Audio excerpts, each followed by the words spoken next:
Hello, ഞാൻ ആതിര. എല്ലാവർക്കും life and മേക്കറിൻ്റെ പുതിയൊരു വീഡിയോയിലേക്ക് ഒരിക്കൽ കൂടി സ്വാഗതം.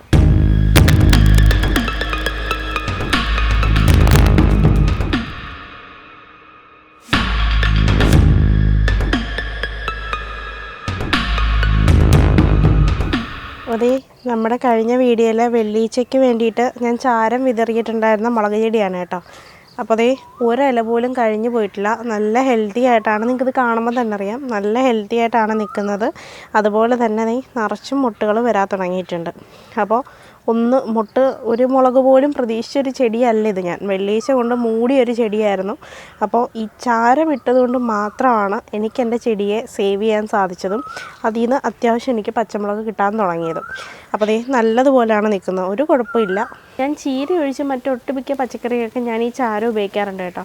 അപ്പോൾ അങ്ങനെ ഉപയോഗിച്ചില്ലാത്ത എനിക്ക് നല്ല റിസൾട്ടാണ് തോന്നിയിട്ടില്ല. പ്രത്യേകിച്ച് ഒരു പ്രശ്നം എനിക്ക് വന്നിട്ടില്ല. അപ്പോൾ ചീരയ്ക്കകത്ത് ഇത് ഉപയോഗിക്കാത്തതെന്ന് വെച്ചാൽ നമ്മുടെ ചാരത്തിനകത്ത് NPKയുടെ നല്ലൊരു കണ്ടൻ്റ് ഉണ്ട്. കൂടുതലും പൊട്ടാഷിൻ്റെ അളവാണ് ഇതിനകത്ത് കൂടുതൽ ചാരത്തിനകത്ത്.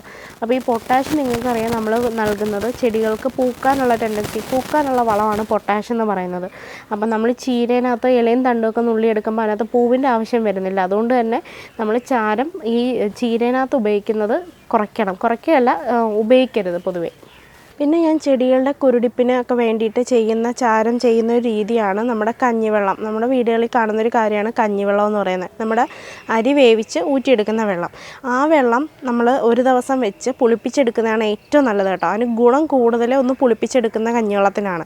അതിനകത്തേക്ക് നമ്മൾ കുറച്ച് ചാരവും കൂടി ആഡ് ചെയ്തതിന് ശേഷം അത് ഒരു വെള്ളം പരുവത്തിലാവണം. എന്ന് വെച്ചാൽ ഈ കഞ്ഞിവെള്ളം തലേദിവസത്തെ വെച്ചിരിക്കുമ്പോൾ അതങ്ങ് കട്ട പോലെ കട്ടിയായിട്ട് കിടക്കും, ഒരു ജെൽ പരുവത്തിൽ കിടക്കും. അപ്പോൾ അങ്ങനെ കിടക്കുന്നതിനകത്ത് ചാരവും കൂടി ഇട്ട് നല്ലപോലെ മിക്സ് ചെയ്തതിന് ശേഷം നമ്മൾ അതിനകത്തേക്ക് ധാരാളം വെള്ളം ഒഴിക്കും. വെള്ളം ഒഴിക്കുന്ന വെച്ചാൽ ഇത് നല്ല ലൂസാവുന്നവരെ വെള്ളം ഒഴിക്കും.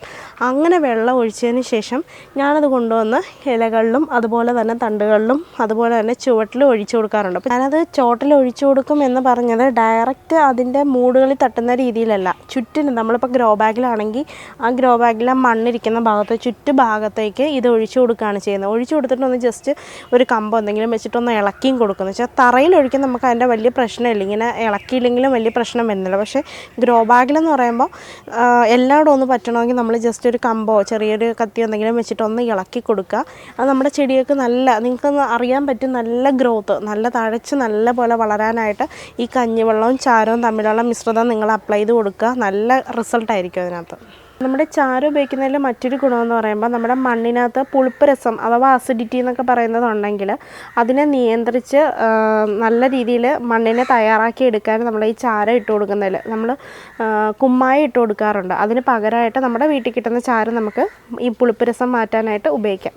നമ്മുടെ ഈ ചാരവും അതുപോലെ തന്നെ പരലുപ്പിൻ്റെ പൊടിയും പിന്നെ നമ്മുടെ കുമ്മായവും കൂടി മിക്സ് ചെയ്തിട്ട് നമ്മുടെ പച്ചക്കറികളിലൊക്കെ തൂവി കൊടുക്കുകയാണെങ്കിൽ ചെറിയ പുഴുക്കൾ കാണുമല്ലോ, നീരൂറ്റി കുടിക്കുന്ന ചെറിയ പുഴുക്കൾ കാണും, അതുപോലെ തന്നെ മുഞ്ഞ കാണും. അപ്പോൾ ഇതിനെയൊക്കെ നിയന്ത്രിക്കാൻ നമ്മുടെ ഈ ചാരം ഇതുപോലുള്ള മിക്സ് ഒരു നല്ലൊരു ടെക്നിക്ക് തന്നെയാണ്.